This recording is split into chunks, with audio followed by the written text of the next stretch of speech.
boys were back on board with the circuit here at Pyra. Here's the race leaders. Oh, there are all sorts of problems. Oh, big carnage. Oh, straight to the barriers. And through the smoke we come. What a crash!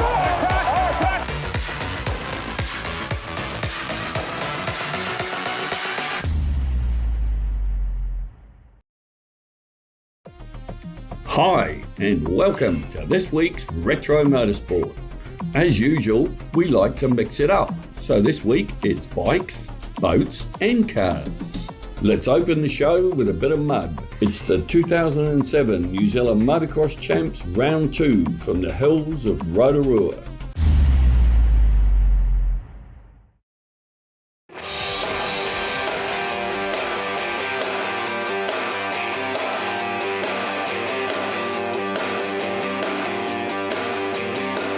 If round one was all about sunshine and, yes, in some cases dust, round two, held at the Phillips Farm in Rotorua, was about mud. But that's not the whole story. Qualifying had been held in brilliant sunshine on a manicured and improved track on the Saturday. But all those fast times meant nothing when the heavens opened up on Saturday night and didn't stop, turning the newly widened track to a quagmire.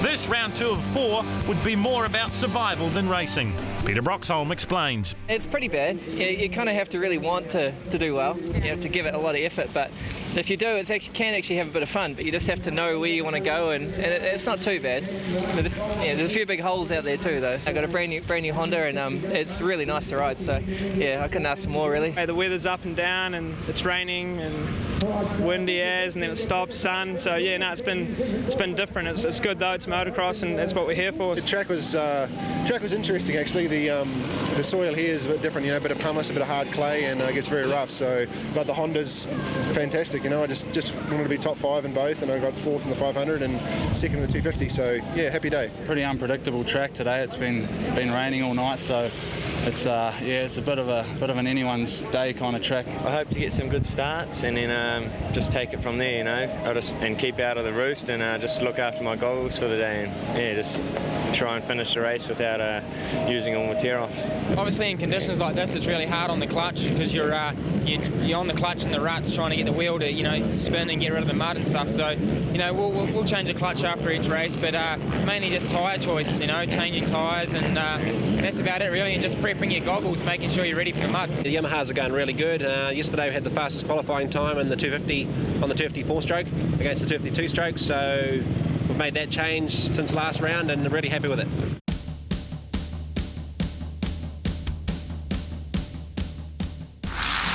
Honda's Cody Cooper had left Pleasant Point in Timaru after round one in first place in the series points for the 500s. And to keep that points lead alive, he needed a good result. The fastest of the qualifiers, he won round one from Suzuki's Darryl Hurley by 22 seconds. Hurley turned the tables in race two, but the victory margin was smaller. Third in the mud at Rotorua was Tauranga Peter Broxholm, now back to full fitness after a lengthy layoff following treatment to both ankles. A good start was all Suzuki's Darryl Hurley needed in race two, and he got it, second behind Kawasaki's Sean Fogarty through turn one. His RM450 Suzuki eventually pulling him clear of Fogarty and his main rival Cody Cooper on the Honda. Cooper chased hard, closing the gap to just 4 seconds, but the Suzuki man would not be denied. Third, as he had been in race one, was Peter Broxholm.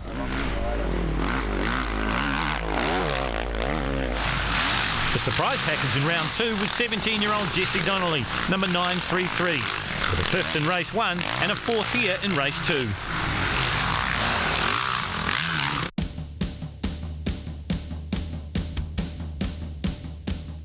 So 2 races down and the favourites have shared a win apiece, and this is the decider. Race number 3 here at Phillips Farm, Rotorua, for round 2 of the New Zealand Motocross Championship, and it looks like it's Darryl Hurley that's got the whole shot. Somebody in a world of hurt here is number 6, and that's Scott Moyer from Rotorua on his brand new Yamaha. Things haven't gone well for him in turn number 2, but they have gone well for number 912, the Shift Suzuki sponsored Darryl Hurley. You see the boys working their roll-offs on their goggles. Visibility is going to be a premium here in the mud and slush of Phillips Farm. And there's a graphic example of it there. But if you're out in front, you've got all the advantage, and that's what Hurley's got at the moment. Chasing him is his nemesis, and that is Cody Cooper. So it is Suzuki on Honda in race number 3 for the 500s. And have a look at the traffic jam behind them. The ruts now are up to the height of the wheels. It is a battle of survival. Mark Burling trying to get through there, number 77, as we go back to the front of the field. And the battle starting to close up now. Oh, and some problems there. And look at that, they go deep into the rut and it just stops the bike dead, and then there's a traffic jam. This man will have to contend with that later when they get into the lap traffic. Darryl Hurley, originally from Hawera on the Suzuki, spends a lot of time out of the country, racing in the Open Pro class in Australia, racing in the United States of America, has raced in Europe. Of course, you can say all those things about the man in second place, and that is Cody Cooper. This is Peter Broxholm from Tauranga. He's currently sitting in third.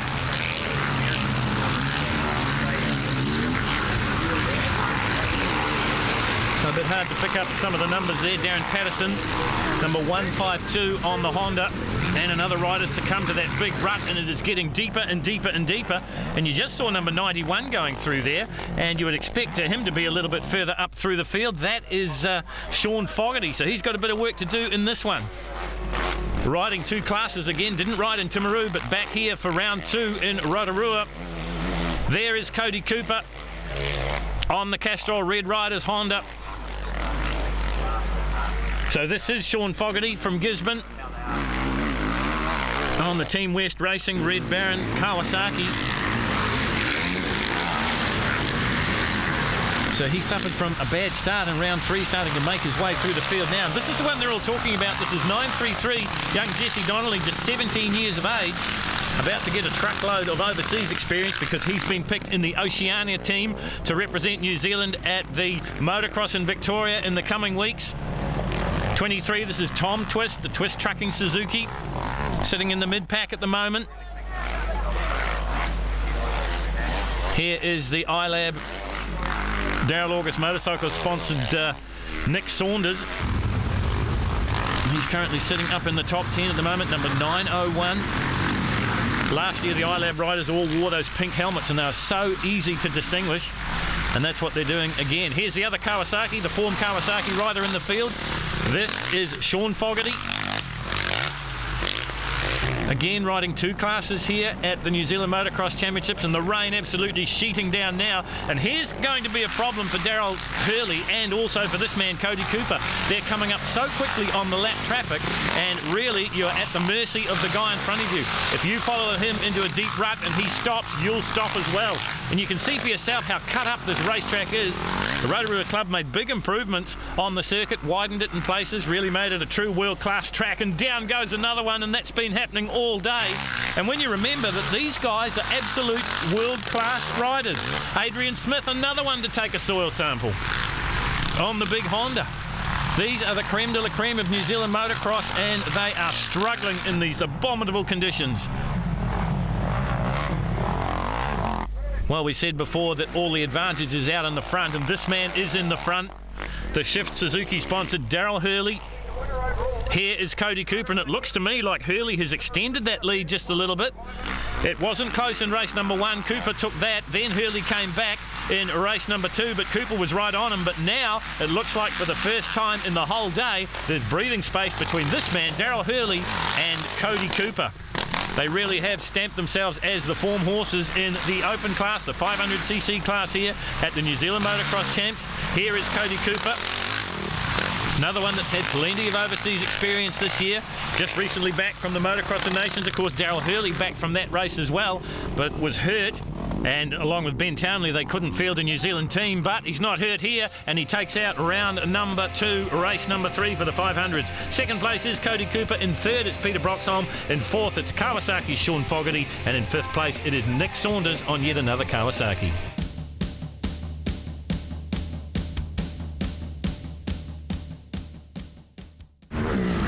Catherine Prum had, as expected, been the dominant women's rider at round 1 at Pleasant Point. And here at Rotorua's round 2, the script had changed, but the song remained the same. The next best rider was Nikki Scott from Auckland on her KTM. She got within 1 minute 10 seconds of a dominant Prum. Third and struggling in the unfamiliar conditions was Australia's Christy Gillespie on another KTM. Race 2, and it was more of the same, as this time the girls had to contend with the mud, as one had been run on the dry. Once again, Catherine Prum towed the field around. Second again was Nikki Scott, almost 3 minutes back. And in third place went again to the Australian champion Christy Gillespie, who trailed Scott by over 50 seconds. How good was Catherine Prum? She qualified 18th out of 49 against the blokes in the 250 class. With the third and final race for the women about to start, the question everyone was asking was who could beat Catherine Prum? The answer, simple, absolutely no one. Once again, she dominated proceedings here at Rotorua, well and truly in command. So the conditions really starting to take their toll now. Out of the possible 11 starters, we've already lost a couple. But it's no disgrace for the women. I mean, I was here a couple of years ago at the juniors, and half the top junior runners in New Zealand couldn't make it round this Rotorua track when it was muddy like it is today. Catherine Prum negotiating the ruts in complete control as she had been. She won the first race by 1 minute and 10 seconds. She extended that to nearly 3 minutes in race number 2. Now what can she do here? The nickname is the Bombay Budgie. Well, she has been riding so tenaciously, perhaps it should be the Bombay Eagle, because she is absolutely dominant. And as I mentioned before, she's good enough to be in the top half of the field in the men's 250cc races. Here's some problems here for Letitia Alabaster by the look of it, number 881. And after you've been riding for a while, just to pick up the bike is going to be a struggle.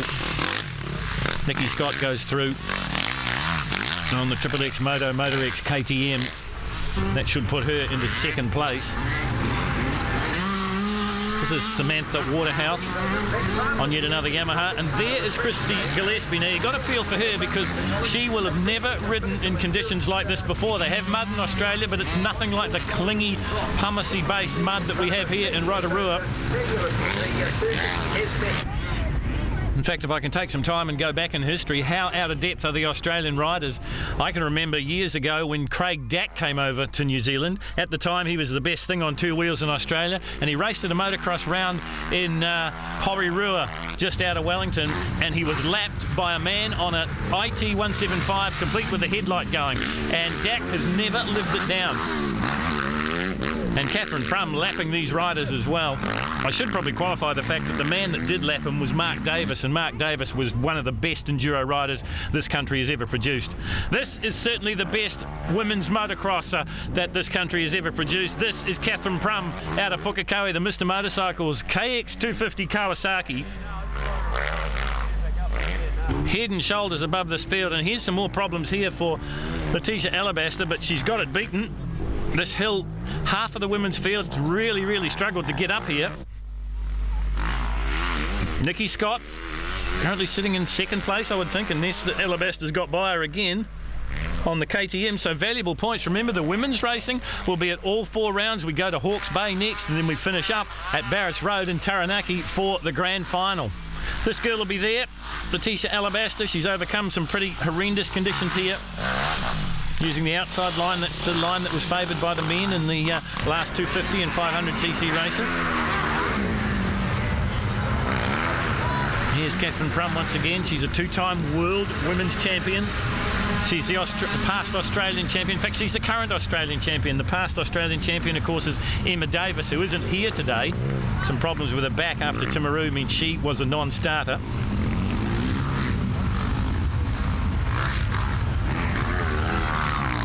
So even for a rider with the calibre of Catherine Prum, it's sort of out with the feet and a bit of outrigger work to get through the biggest ruts, and these ruts are now very deep indeed.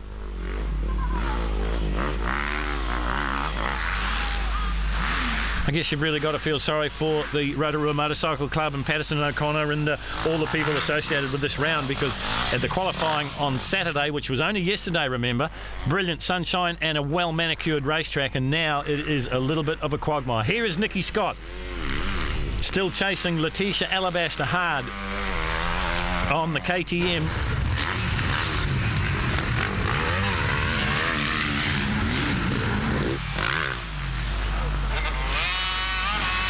You notice that each of the riders have their own special way of fighting off the mud. They'll wear an extended visor. And also that Nikki there using handguards. Here's the Australian, no handguards for her. This is Christy Gillespie. And no handguards for the Bombay Budgie either on her Kawasaki. The dominant Kawasaki, you'd have to say. She won all 3 races at Timaru. She's going to win all 3 races here in Rotorua. There is no one that can really get within sight of her. So Catherine Prum makes it 3 for 3 at Rotorua. In second place it is Letitia Alabasta, and in third place Nikki Scott. Prum continues to lead the series with a perfect score so far of 150 points.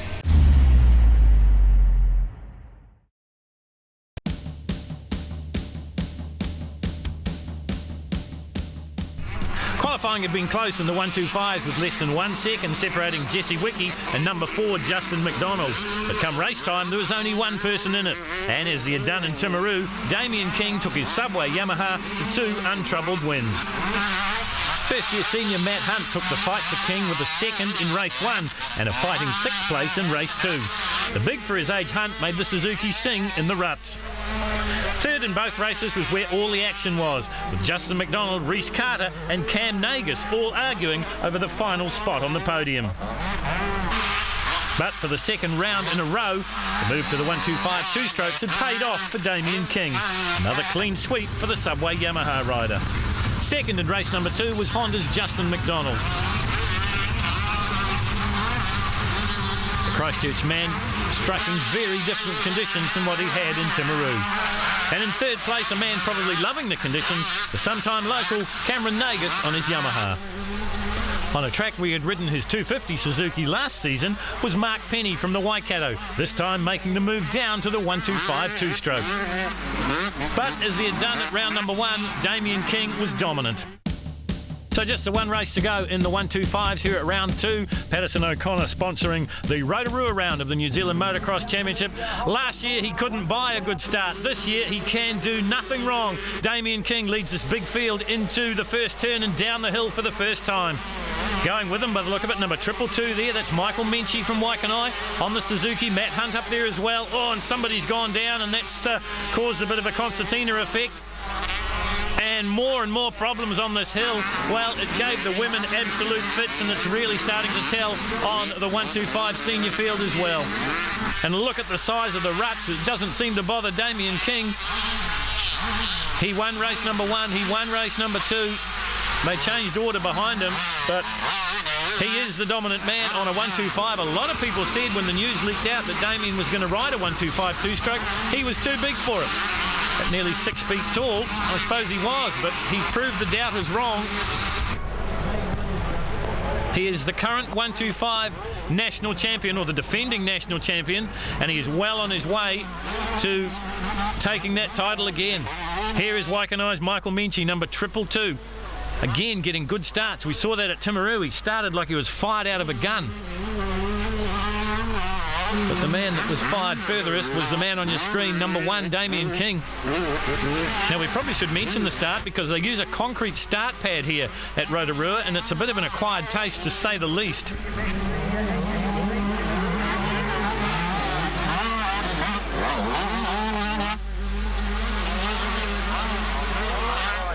There is Mark Penny from the Waikato on the Wilkesbrook Suzuki. Now he's currently sitting in around about 5th or 6th place. A step down for him. He rode the 250 last year in the championship. Rider we haven't seen too much of this time round is Jessie Wickie. A dominant performance for him at Timaru, but maybe just struggling a little bit here at Rotorua. And there is the man we speak of, number 8 on the DRD HMC Kawasaki, and buried virtually up to the height of the rear wheel. And the little 125 is going to struggle to get out of that. So poor old Jessie Wickie having a shocker here in the mud of Rotorua. Damien King, well, he can afford, well, I was going to say he can afford to cruise, but he can't. He's got to keep his wits about him, because you saw then that those big ruts nearly grabbing his front wheel as well. Taranaki born, now living in the Waikato. Damien King, no stranger to riding in the mud. And this man has got a big future in New Zealand motocross. This is number 222. This is Michael Menchie from Whakatane on the team New Zealand Suzuki. And the thing with the 125s is you've got to keep him pinned. That's why you see him just seesawing across the seat. This is Cameron Nagus out of Rotorua. Well, Cam is a very experienced hare scrambles and enduro rider, so he'll probably be loving these conditions a little bit more than most. Another one that stepped down to the 125 two-stroke machine. Cam Nagus last year rode the 250 in the New Zealand Motocross Championship. 741 Matt Hunt on the Suzuki. We saw a glimpse of his potential at Timaru in the round number 1. And we have seen him come on like gangbusters here at Rotorua. He's already run 2nd and 6th. What can he do here in race number 3, the 3rd and final race of the day for the 125s here at Rotorua? From here we go on to Hawke's Bay, and then the final round will be in Taranaki. And struggling out there in the mud, and I think that's Robbie Benal. Just trying to negotiate his way around Brady Thompson, I think it is. He finally gets to the top of the hill.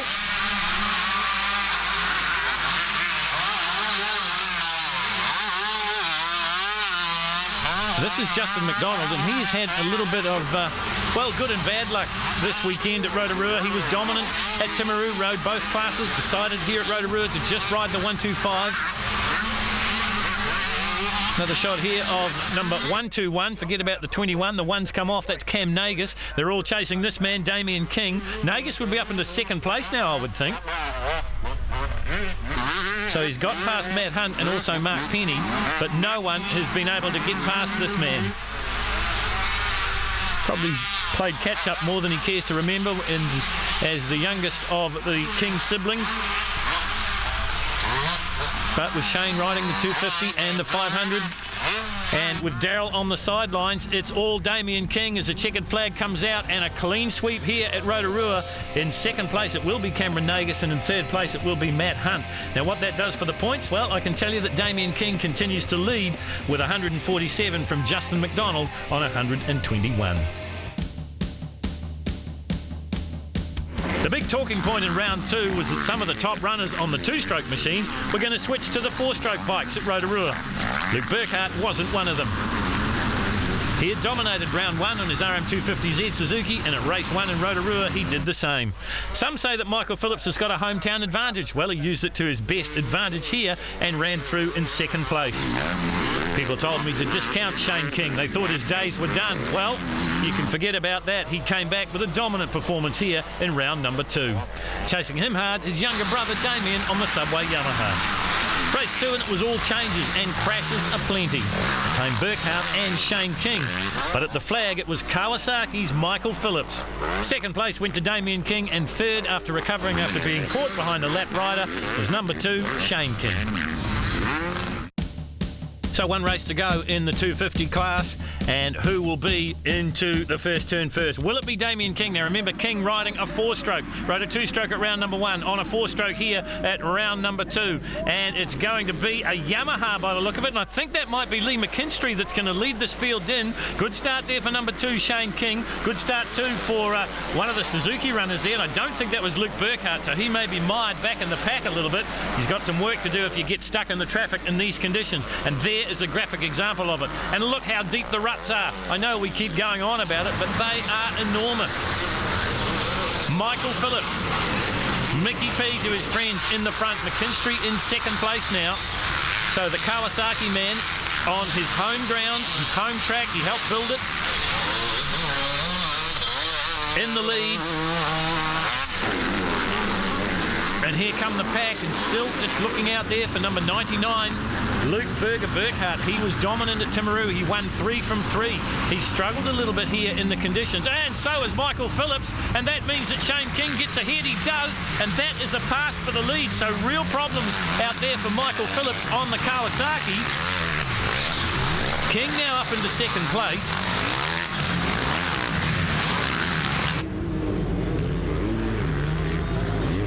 Now he has got to fight his way up if he wants to lead this race again. He's got the throttle pinned on the 250 2-stroke Kawasaki. His Michael Phillips, number 105. second place now. Oh, well, has he got past Shane King? I think he has. So there's a change at the top of the field. We didn't see it, but Michael Phillips back in front. There is number 2. Now, a lot of people said to me that after Timaru, discount Shane King. His time has come and gone.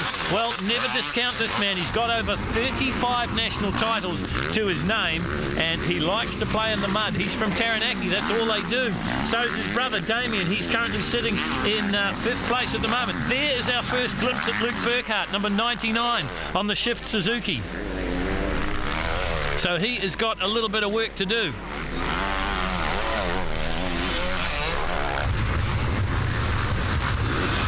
Brad Groombridge, well, you couldn't separate Groombridge and Phillips at the first round, and Timaru you can today. Groombridge currently sitting in 5th place, Michael Phillips in the front, and another rider goes down, and that is Aidan De Jager by the look of it, number A on the front plate there. Now, he's from Australia by way of South Africa, and he certainly won't be used to the conditions we've got here today.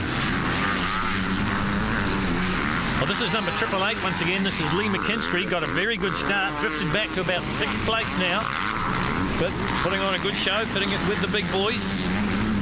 Saw Lee racing here at the New Zealand Juniors a few years ago now.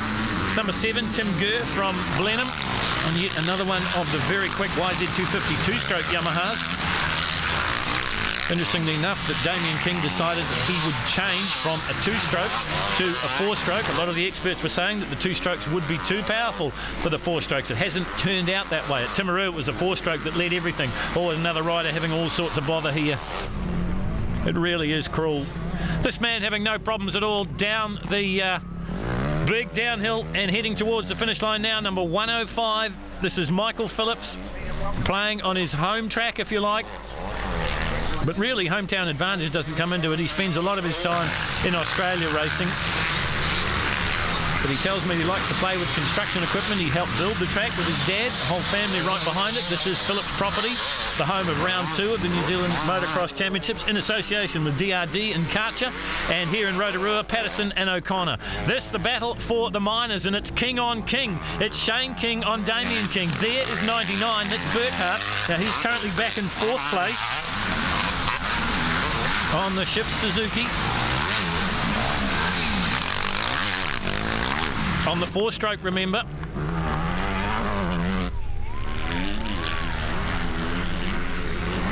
So hard to read the numbers now as this race gets into the closing stages. And battles within battles going on here. Trying to find the right line. Trying to get through. That's Catherine Prum, and she's putting a pretty good of account of herself up there. She's currently running in 15th place, so that's a very good result for Catherine, running with the boys. Here is Damien King.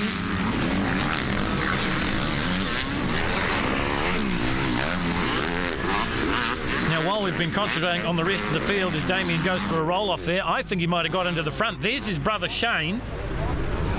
Now, the question we've got to ask ourselves is, where is Michael Phillips? The reports we're getting from out on the course is that Shane has been over the handlebars, so maybe he's splitting Phillips and his younger brother Damien. There is Damien, now he's in the front. The next rider coming through, there he is, Michael Phillips. So Shane King goes back into 3rd place, and Michael Phillips gets up into 2nd. So the Kawasaki rider into 2nd place, but has he got anything for this man? Damien King making his way towards the finish line now to record his first win in the 250s. Crosses the line, and in 2nd place it will be a fighting Michael Phillips. 3rd place will go to Shane King, but what it does to the points is interesting. Luke Burkhart on the Suzuki continues to lead, but now 1 point behind is Michael Phillips.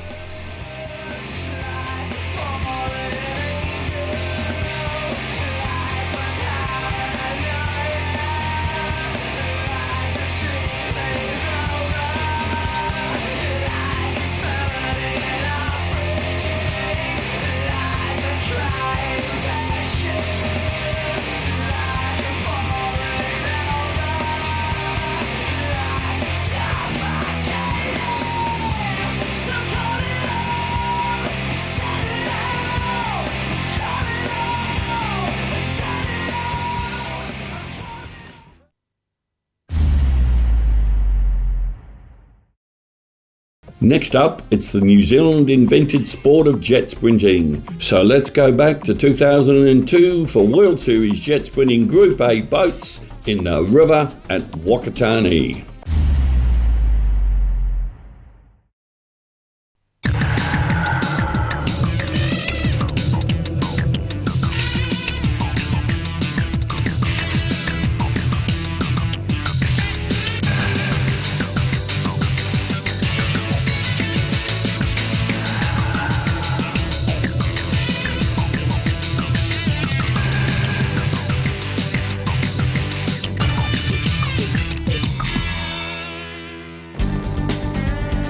Whakatane, in the heart of the Bay of Plenty, deep in the North Island of New Zealand.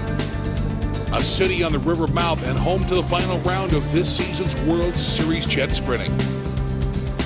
The course about 8 miles upriver had attracted a huge crowd for this, the last of 6 rounds that had started in America and was to finish here beside the river in New Zealand.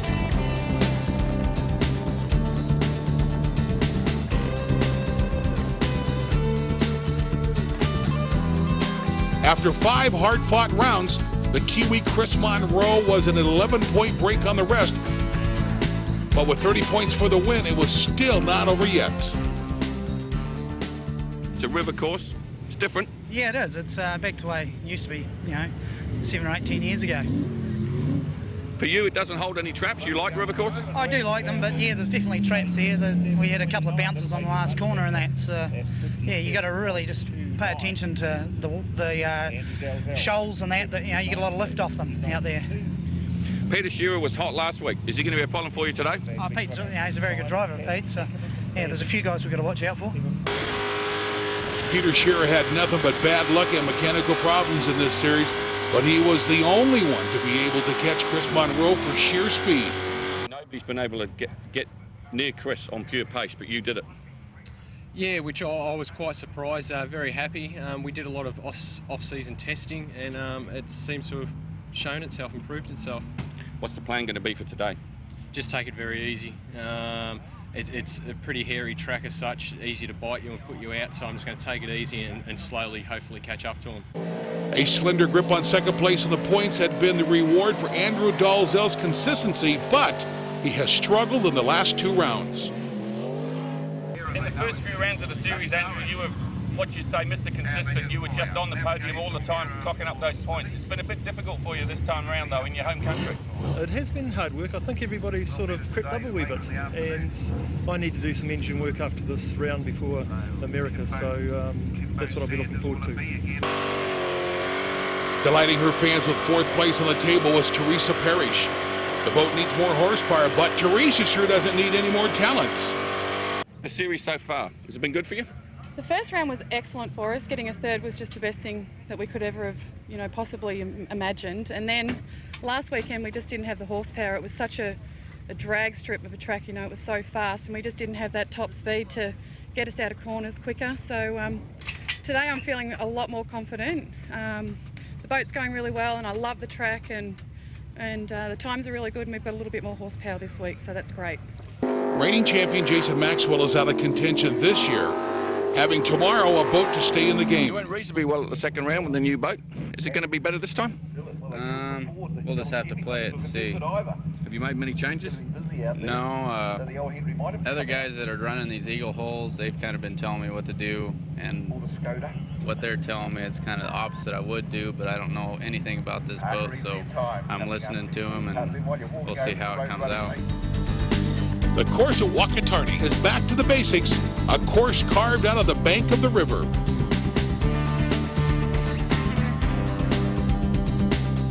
This is how it used to be in jet sprinting, challenging and constantly changing. The fine gravel of the islands is being continuously washed by the river flow, so each run will be different. Tell us about this course. What's different about it? What makes it hard? Oh, it's shifting. It's changing. It's changing all day. You've got boat washers moving back and forth. The gravel moves around. As you've seen, there's the shelves coming in out there. You're going to get some boats sliding, catching those. The boat gets a push off the shelf and it moves it sideways and makes some exciting driving. It's as I say, each time you go out there, you're running a different track. The secret with the river course is to try and learn where the traps are, where it is going to change, and how it's going to shift.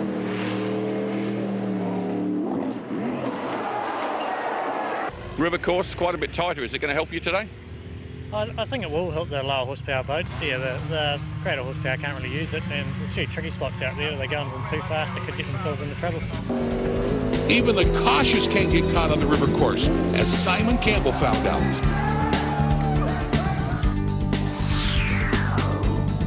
At the end of 4 rounds of qualifying, it was the familiar sight of Chris Monroe at the top of the table. Missing out on the cut to the fastest 8 were Teresa Parrish and Simon Campbell.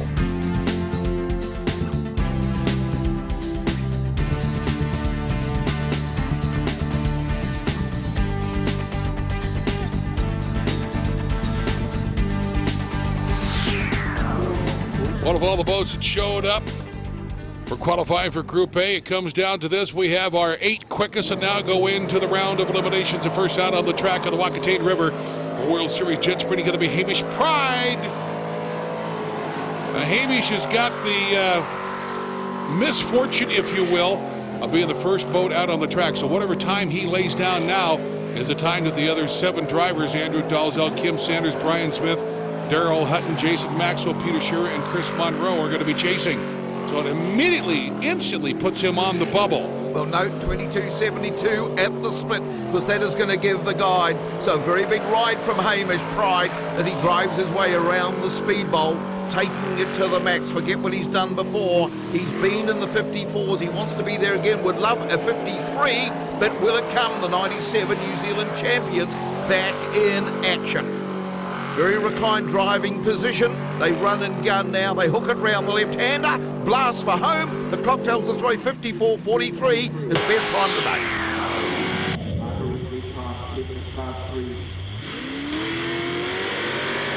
So the 54.43 is now the time to beat. Next out to give it a chance is going to be, or give it a chance, give it the opportunity to do so, going to be Andrew Dalzell and Vicky Collette. Going to be doing the navigating cylinder head specialist. What a great shot that is. The onboard camera for World Series jet sprinting in North Island of New Zealand. And the difference between this track and the in-ground tracks, this track has a tendency to change because of the current of the river.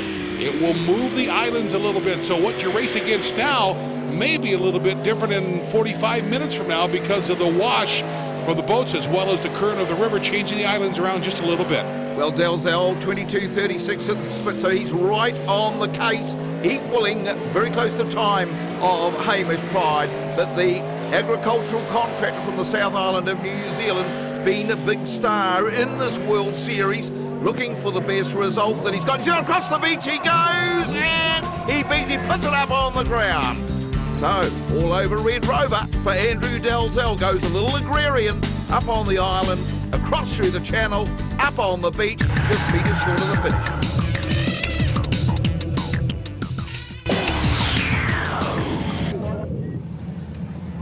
Like Maxwell Smart would say in the television show Get Smart, missed it by that much for Andrew Dalzell and coming just a few feet short of the finish line. Then again, that's World Series jet sprinting. You never know what's going to happen. This is Kim Sanders. He's got the power. Whether or not he can parlay the power into a win or at least get into the Final Four, we'll find out here in a few seconds on a 22-11. Good split time for Kim Sanders. Well, he's showing his best form of the series. He's got the first half right. Now he's chasing the time that will get him through. He's wanting to get in the final. Jason Maxwell has gone. So, 2 big guns to run, but how big a shots will they fire? Kim Sanders is going to set them the time to chase. 54.43, Hamish Pride on the bubble. Kim Sanders chasing that number at least to get at 54.42 to keep him on the bubble. There he goes, 53.76, good time for Kim Sanders. All right, next out is going to be the Help Me Rhonda boat. This is Brian Smith and his wife, Rhonda Smith, the Haviland sponsored, and he's been chasing some ghosts. They can't seem to get the power from the motor to the water. Every now and then it kind of bobbles a little bit. They're not really sure why that is. But for Brian Smith, albeit a very successful Group A racer, he's been kind of kicking around the idea of maybe doing some super boat racing. There's a good split time for him. They're going to be happy with that 34 100ths of a second faster. Well, he's on the way. The most experienced duo in international Group A racing. They've been there, done that. But the Haviland boat just not firing the big shots at the right time of the day, at the sharp end. But is it going to be their day this time? Others have dropped their time. Smithy's been in the 55, into the 54s. It's this time round as we start the final sequence, twisting turn. A little bit loose as he comes round under the banner, the 54.71. What's happened now? Oh, mate, I don't know. We've still got a major... I thought we'd fixed it. We've got a fuel problem out there, as you was plain to see. As soon as I stood on it, wouldn't run. And, yeah, mate, I've, clutching at straws here, mate. We've got a chasing a ghost in there, which we can't seem to find.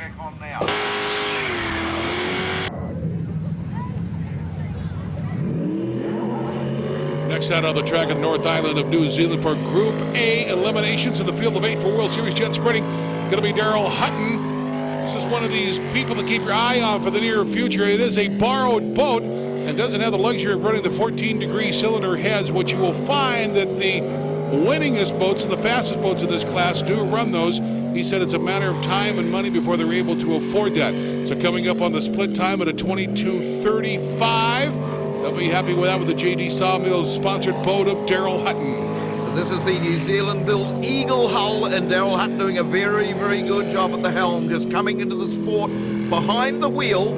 Former navigator, very little experience, and he really has been a revelation. He's taken it to the big boys. 54.71 for the Brian Smith new bubble time, and Hamish Pride's got to be liking that. A dash to the finish line, we go. It is Daryl Hutton, and underneath the into. Whoa, whoa, whoa, whoa, whoa, whoa, whoa! Well, at least he's going to get a time. That may not be the prettiest way of getting it. As you can tell, he clipped just a little bit, got a little too wide, just underneath this start finish line, and around you go. You know, I guess if you're going to finish in the blaze of glory like this, at least he gets a time. That's the most important thing. Nobody's hurting, equipment's okay. 2 corners before the end. Why? Yeah, I was too wide into it. Too wide into it? Yeah. Too fast into it? No, I'd overshot it. I knew where I was going, but I didn't want to cut it because I didn't want to clip the inside. And you did? No, I didn't clip the inside. I just couldn't make around the rest. Clipped everything else. Thanks, mate. World Series jet sprinting encompasses 3 countries. You've got Australia, you've got New Zealand, and you've got Jason Maxwell from the United States of America. The former World Series jet sprinting champion with navigator Hannah Rice. As you can tell, she is a seasoned veteran when it comes to this. Look at her left hand out there. Has been navigating for many, many races with the United States Sprint Boat Association for Dean the Machine Lautenschlager, who was unable to make the competition here in New Zealand because of back surgery. 22:04 for Jason Maxwell. Well, he's on the case this time round, and Jason Maxwell, disastrous start, 4th in round 2 here in New Zealand. He's already in the final 4, but he'd love to get up on the podium. But will it happen? Hannah Rice pointing the way. 54.71, bubble time. Brian Smith doesn't even want to be there. Of course, Hamish Pride's liking this. He continues to dodge that bubble time that he had early on as the first boat out to the finish line. Jason Maxwell, the 54.24. Brian Smith's on the trailer. Time's there now, Jason. Yeah, it's boat's really starting to feel good. We're getting a little bit of hop out there, but I think I can hear that by smoothing it up with my driving a little bit. Starting to feel good about it. Australian Peter Shearer onto the track now, as you can tell, with a boxing kangaroo on the hull and ground zero shot with the onboard camera. Is that great or what? World Series jet sprinting. I was talking to Peter Shearer earlier. I said, what's it going to take? He goes, I would love to lay down a 21.5 to a close to 22-second split time. All right, Peter, now's your chance to do that. Let's take a look and see for Peter Shearer. Whoa! 21.40 on the split time. That's a staggering 1.32 seconds quicker than anyone else in the round at the split. So now he's got to keep it together. Will this be the day that the fat lady sings Waltzing Matilda? Well, as you can tell by the reader board, the 54-43 Hamish Pride with the first pass on the track. And the field of 8 is back on the bubble again, and Peter Shearer making a mad dash for Group A World Series jet sprinting on the Whakatane River here in North Island, New Zealand. To the finish line, it will be 53.65, and a great pass for Peter Shearer.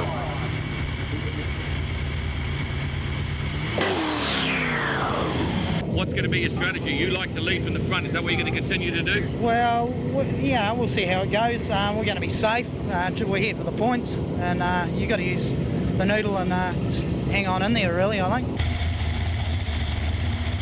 Got to use the noodle. Let's see how sharp that noodle is.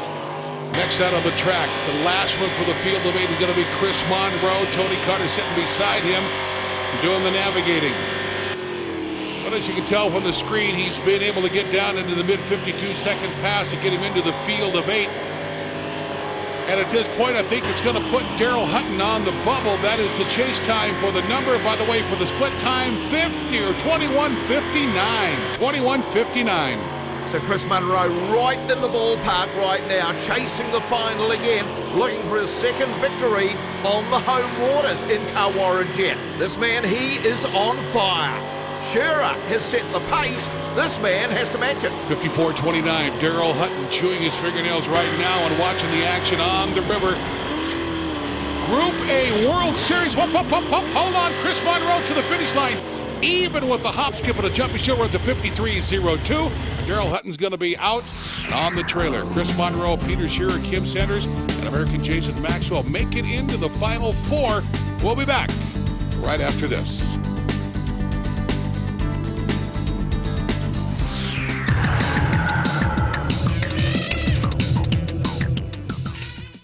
Yeah, I'm starting to feel really good about the boat. Gonna have to, looks like about a second to be in the top 2. Being it's a borrowed boat, we're just gonna try to play her safe. I think I can maybe give them a pretty good run for their money, but you know, we'll see. We are now down to the quickest 4 for Group A World Series jet sprinting of the Whakatane River, North Island, New Zealand. And first out is going to be American racer Jason Maxwell, and that's going to, hold on here, Dipsy Doodle. He went the wrong way, but he had an opportunity to correct it, and it's not going to happen because of an ill-fated running of the course. DNF, and a tough break for Jason Maxwell and Hannah Rice. Oh, man, tough break for the American racer.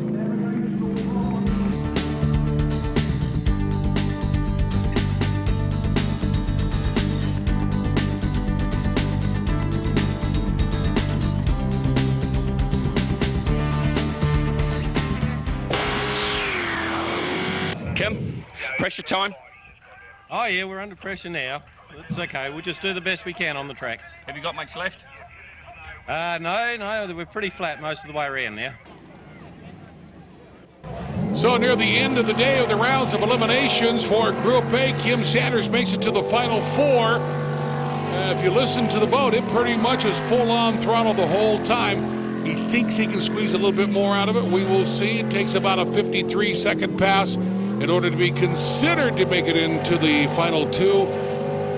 I don't know. At this point, it may be a tough call for Kim Sanders. As he comes up to the split 22.06, quicker than he's been before, but will it be enough? Others have been in the 51s, but he's going to put the time on the clock.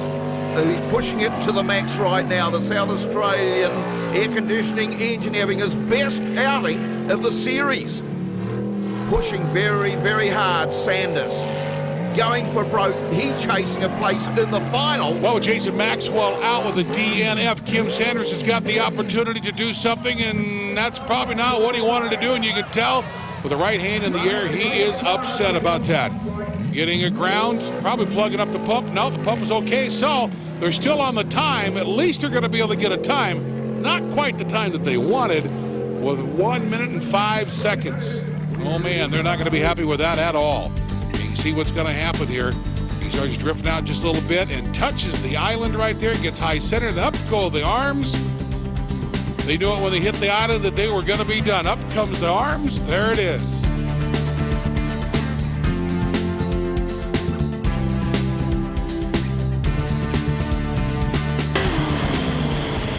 Peter, this is the crunch time. Yeah, it's been a hard struggle to get here today, but we're up the pointy end, so hopefully we'll get into the 2. Do you have much left?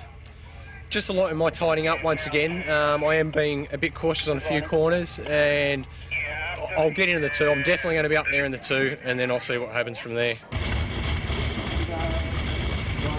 Onboard camera shot of the boxing kangaroo and Peter Shearer. Under the start-finish line we go. Well, at this point, it's Kim Sanders, 65 seconds with the hop, skip, and a jump off of the island. Pretty much at an idle, he'll be able to beat that time. So it comes down to looking like it's going to be Peter Shearer and Chris Monroe going into the finals for Group A in the World Series Jet Sprinting. Split time, how's about a 21:34? 21:34 for Peter Shearer. Well, that's the quickest anyone's been all day at the split. So the Aussies are on a charge. Is this Advance Australia fair? The Melbourneian, the Melbourne missile, is firing a very, very big shot right now. And Shearer, he is on top of the game. 65-22 Kim Sanders times. Kim is standing up on the sidelines watching this right now and thinking, what if I was able to make it to the finals with a 65? Probably not going to happen. Peter Shearer, what a great little pass. 53.97, he'll take it into the finals. Now next out, the last and final boat of the Final Four. Chris Monroe doing the driving. Tony Carter going to be doing the navigating. Sitting in the right-hand seat. Kim Sanders, 65-22, probably not going to hold up. We're going to have ourselves a Peter Shearer, Chris Monroe final, barring any unforeseen and unusual circumstances with Chris Monroe, like the hand grenading of a motor or putting the boat up on the island someplace. But you know he's going to be a little on the cautious side just due to the fact, but then again, 1.67 seconds faster than the split time. Nothing cautious about this pass. Well, he knows he's only got to beat Kim Sanders' time. He goes into cruise mode, but when you snooze, you lose. So he's got to be very, very careful. Keep the concentration levels up, because this is the man. It's going to be a down-under final. Chris Monroe, with the short distance before the finish line, should be able to get himself into the finals. Whoop, whoop, whoop, whoop. Hold on. Keep the pump down in the water, and it will show absolutely a 55.03 pass. So into the finals we go. Peter Shearer, 53.97, 55.05 for Chris Monroe. Kim Sanders and Jason Maxwell are out on the trailer, watching the races from the shores of the river. You feeling the pressure at the moment? No, more than usual. No, just got to do it. In the world of World Series jet sprinting, or sprint boat racing as it's called in America with the United States Sprint Boat Association, indeed it is a sport of the survival of the fittest, and the two fittest are on the track. First out, due to the fact of the slower of the two times, going to be Chris Monroe, and Peter Shearer is sitting in his boat on the trailer in the pit pool waiting to come out as soon as the pass gets in with a 20.95 on the split time for Chris Monroe. Well, we're going to do a new bracket now, so he's lifted the pace, cruised the last run. He's on full song on this one. He's just burning up the waterways on the Whakatane River. The man from the deep south, the southern men, they are delivering right now in Kawara Jet. Hook it round, bring it through, zigging. One pass only. This is where you lay it down. Whoop, whoop, whoop, whoop, whoop. Hold on, Chris. Man, he has been bit by that corner all day. On a 51.45, that's the time that has to be chased by Peter Shearer. So they're in the staging position now. This is the one run, the one that's going to count. Monroe versus Shearer. This is the man coming up to the line. The beam is broken. The clock is ticking. And now he's got to go for broke. The last run in the series, is it going to be a winner? Is he going to be a winner, a grinner with a big smile? Well, we'll have to wait and see, because the sprint will be the first indicator as we go topside on the course. 19, 20 seconds gone, up to the 20.94. He's up by 100th of a second. Shearer has the advantage of the sprint, but he is a long way from home. So, chasing the big one, is it going to be 2-1 to Shearer in the New Zealand legs? Only time will tell. 51.45, Chris Monroe's time is now out in front of Peter Shearer. He's got to go a 51.44 if he wants to pick up the win today for Group A in the Whakatane River. And it's going to happen, or is it not going to happen? Chris Monroe's 51.45 will pick up on the win. Peter Shearer 52.02 for Group A Whakatane River World Series Jet Sprinting. What a great pass for Chris Monroe. Mate, pretty close.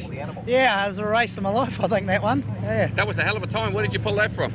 Well, we just went a bit harder through those bits we were worried about earlier on. The boat, Macraft stuck well, and the engine was going good. Yeah, we just held on for it. Thanks, mate. So at the conclusion of the 6 rounds of World Series Jet Sprinting, on top, and World Series Jet Sprinting champion Chris Monroe, 167 points. Second place, Andrew Dalzell, Brian Smith, and third, Teresa Paris picking up on fourth.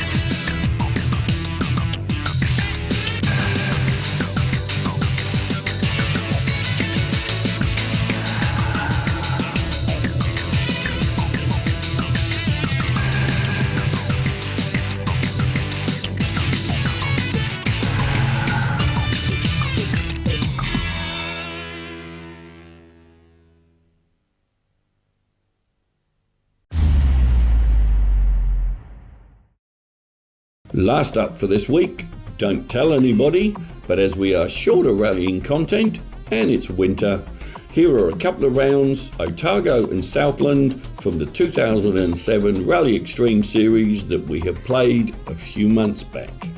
Enjoy.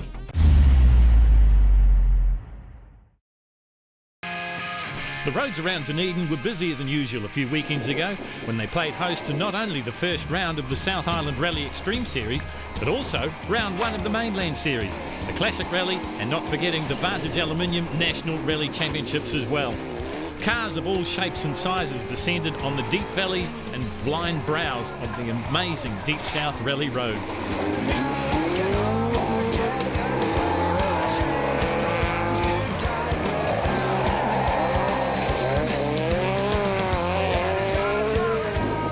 Seated first on the road for the Rally Extreme cars was Mike Turfus.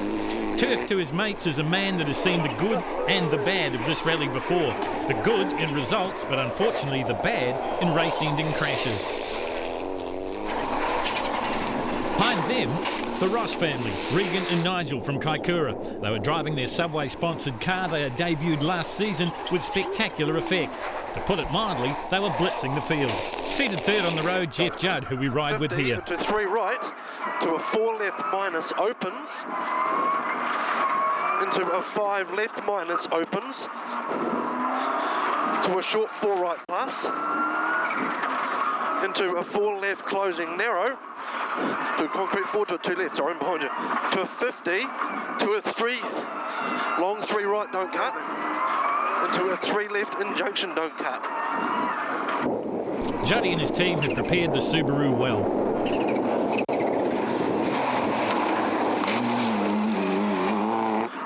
To crest, 30 to a 4 right closing 3 over small crest, to kinks 150, to crest to a narrow 3 left closing to 150, 3 left closing to 150. Here it is. Watch that rock. To a 150 to a 2 right. 2 right. Fourth seat on the road in their Mitsubishi Evo 6.5 was Greg Teese from Nelson, along with Lisa Hudson calling the notes. Another one whose debut in the class had been mostly hot, with some cold mixed in last season.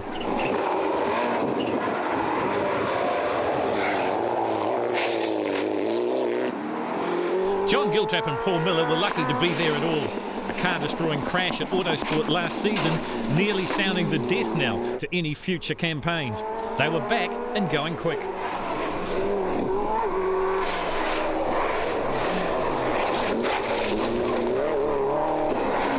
Seated sixth on the road was Eastern Southland Club champion Kevin Laird. It was a step up for him and his Mitsubishi. Concentrating on the Mainland Series, he was here to race hard, but also to learn. Next came Kieran Hall. Further down the on-road start order, the roads were virtually devoid of loose gravel when the Mitsubishi came charging through.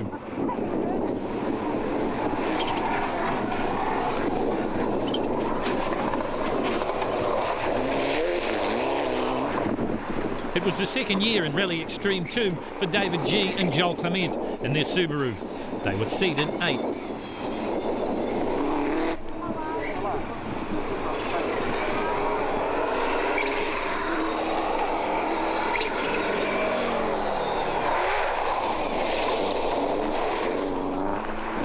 Seated 9th was Christchurch's Matt Jansen and Steve Pedersen.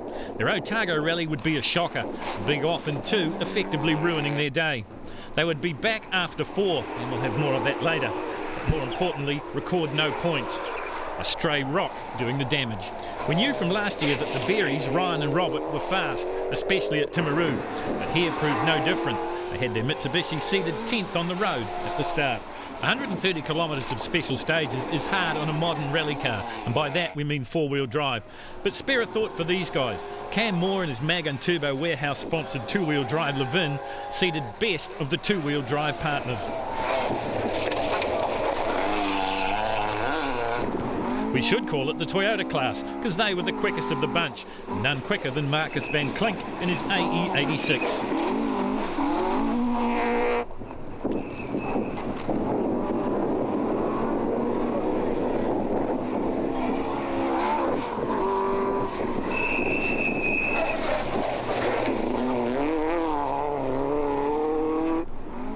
Following in the dust on the now dry roads after rain and snow the day before were Paul and Taylor Jansen and yet another Subaru WRX. The second of the load lift cars, they would fare better than their siblings, finally finishing 11th overall.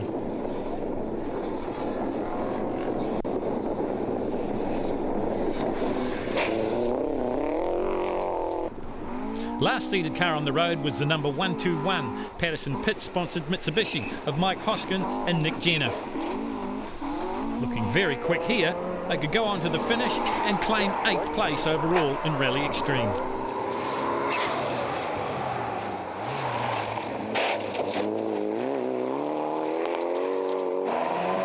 If the drivers were having dramas, then spare a thought for the organisers. In circumstances out of their control, stage 4, the longest of the rally, had to be cancelled, and so it was off to service. We just sort of came a bit fast into a 4 left over a bridge and hit a rock on the outside and broke a drive shaft and did some bodywork damage just to get the crewing to change, you know. We're going to try and get it back in. We just have to go see the scrutineers and that to make sure that we can do it.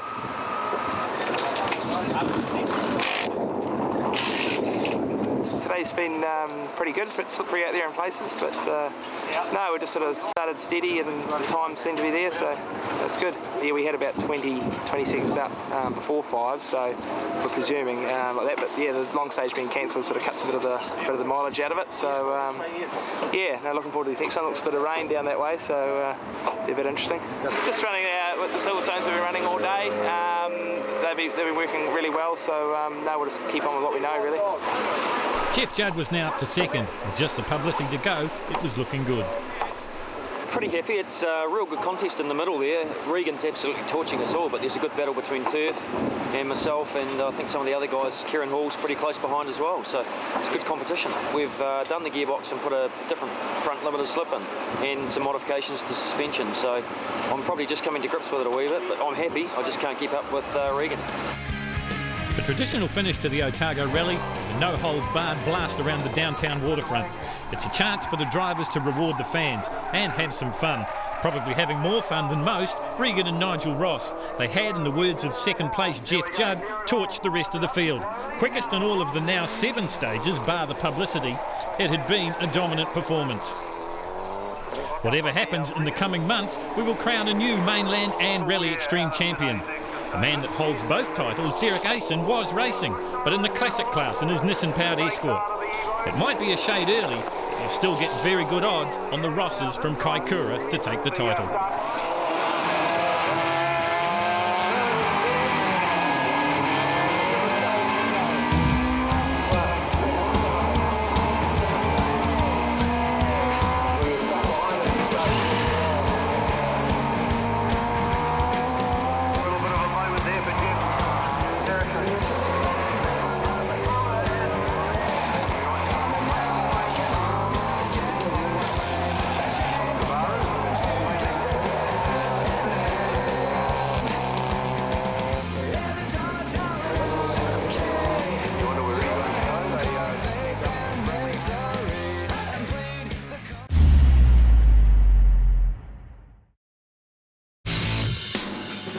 Round 3 of the South Island Rally Extreme Challenge was the always tough Ascot Park Rally of Southland.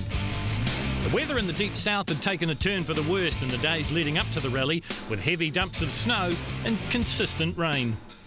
It was these conditions and an incident in Special Stage 2 that saw the rally shortened from the scheduled 9 stages to 6.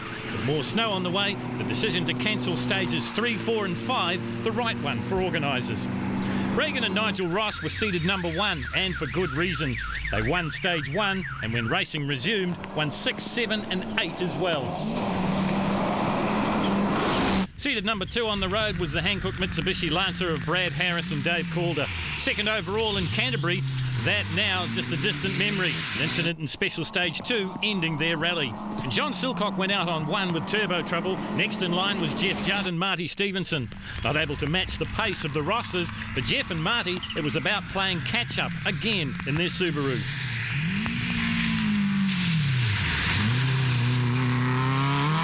The Hardy venture outside to wait and watch the action, and with problems in 2, it meant the wait got longer. Well, it's been extremely slippery out there. Basically, just trying to keep it in the middle of the road. It's as soon as you go offline, it's all over the show. So we managed to make it through on that last stage, and there's been a wee bit of a hold up here, but I'm sure we'll get underway very shortly. Can you explain to us what's happened here? Well, it sounds like the Zero car was still on the finish line, and another car, one of the competitors, has gone up the rear end of it, unfortunately. So we're on a bit of a hold-up. We're not running pace notes, so found it pretty hard. Some of the corners, they got a bit greasy on the outskirts, but hey, just intend to foot it and keep going through. And with a few stages possibly cancelled, how's that going to change your game plan? Yeah, our aim was just to get to the end. It still is, but to see what the roads are like. If they're good and packed like what we're going on to now, we might push a little bit harder, but just get to the end and get it finished today, I think. I put some mud tyres on for the first 2 stages, knowing Headley Hills would be slippery. There was a little bit of snow on the next stage in Dunsdale, but they probably weren't the ideal tyres, so who knows for the next 3 or 4 stages are cancelled, I believe, because of snow.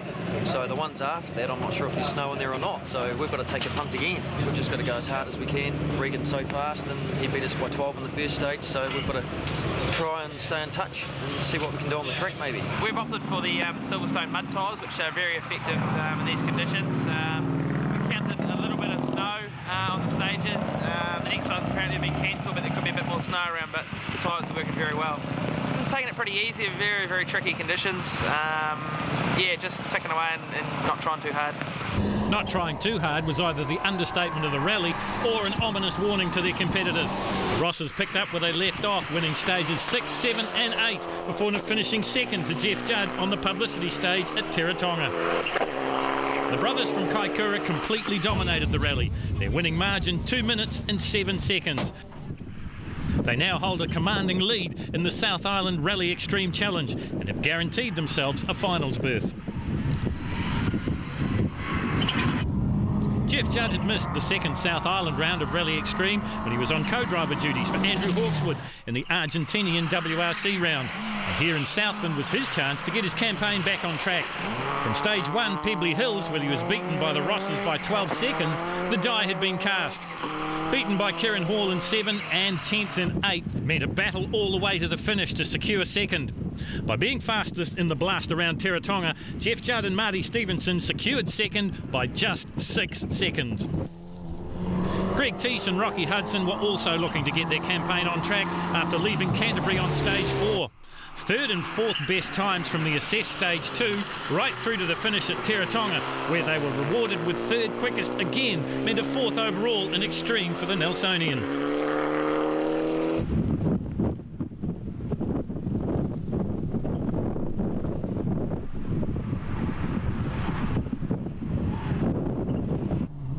Kieran Hall is another youngster in a hurry from the top of the South Island. The Nelsonian in the ex-Ian Easton Evo 5 was involved in a battle with Jeff Judd for the whole of the shortened Ascot Park Rally of Southland. After more deep snow in stage 8, Pine Bush at 31 kilometres, the longest of the rally, and a stage that meant problems for Judd, Hall now lay just 2 seconds behind with 1 to go, the publicity at Teretonga. Third overall gives Hall third equal in the South Island Challenge with Ryan Berry.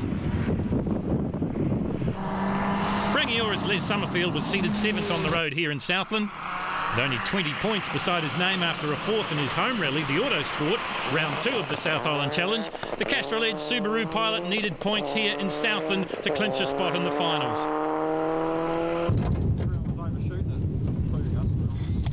The car had number 7 on its doors and 7th overall, but 5th in Rally Extreme was where the past mainland champion, along with co-driver Matthew King, would finish. Ryan and Rob Berry were seated 10th and had a great rally going in their Mitsubishi Evo 6. That was until the Blenheim pair struck major mechanical problems.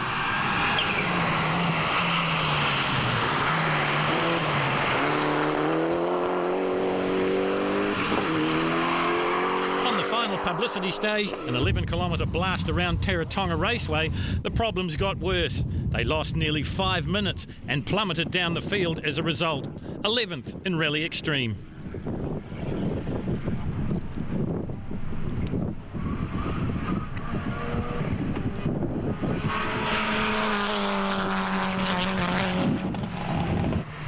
With the top 3 here all but certain of making the final in the Rally Extreme Challenge Series, there were possibly 6 or 7 cars that, depending on their results here in Southland, were still in contention.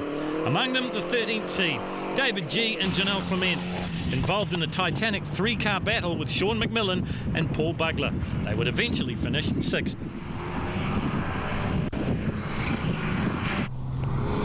Car number 18 was the Batterytown Mitsubishi of Paul Bugler and Phil Morton. Yes, another combination from the top of the South Island. The ex-David Thexton, Neil Allport built Evo 1 lost valuable time to G and 8, and after finishing close but always behind them in the other 5 stages, eventually bested them in 9, the Publicity. 5 minutes 27 to 5 minutes 34. All that and they still finish 1 position behind them, 7th overall.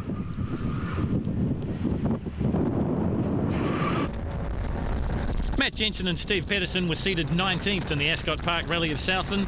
This car, a possum-born body shell assembled by Matt and his team at Jensen Motorsport, had been good to the combination. After the low of a DNF in Otago and then 9th at round 2 in Canterbury, another top 10 performance here in Southland, a great result for the load lift team.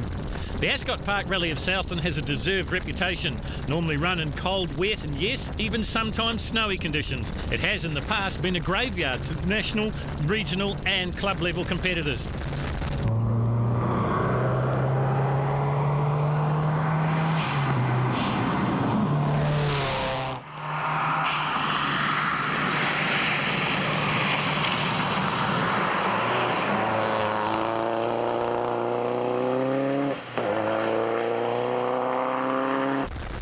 Again this year, Southland was a round of not only the Rally Extreme Challenge, but round 2 of the Mag and Turbo Mainland Series, and also round 2 of the Laird Motorsport Southern Rally Series. And as you can see, a lot to drive for. No wonder the sport is in such good heart down these parts.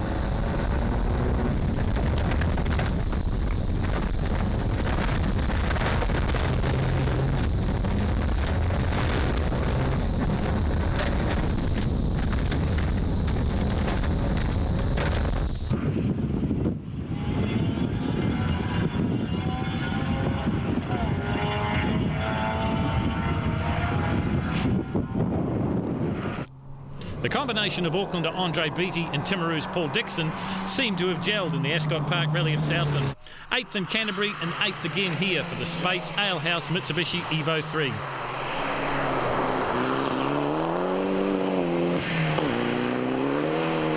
And 8th meant 16 valuable points, despite this little miscue at Tauratonga.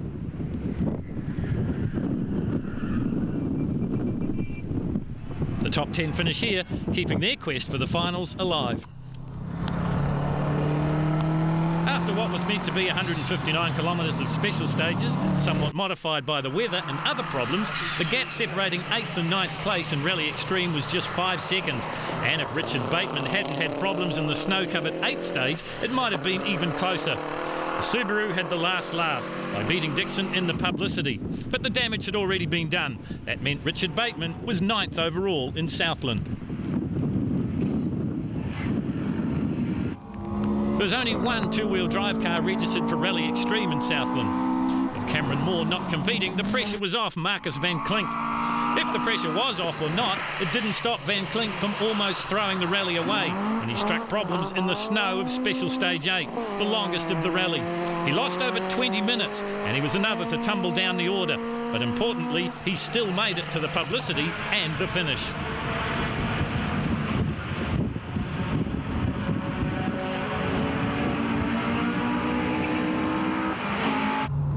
The final Rally Extreme Challenge finisher was car 52, Mitsubishi Evo of Mike Hoskin and Carson Reed. They finished the Ascot Park Rally of Southland in 26th overall and 11th overall in Rally Extreme. But as you've seen by our condition and judging by the conditions, to finish in itself was a victory.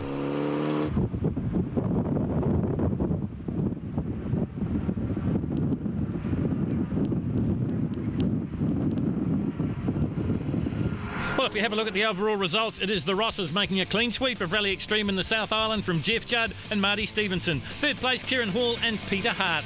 Greg Teese from Nelson is the next one through. And as we told you, just the one competitor in two-wheel drive, and that was Marcus van Klink.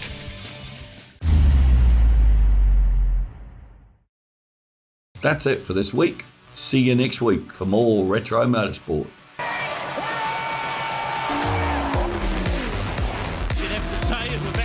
The circuit here at Wyra. Hence the race leaders. Oh, there are all sorts of problems. Oh, big carnage. Oh, straight to the barriers and through the smoke we come.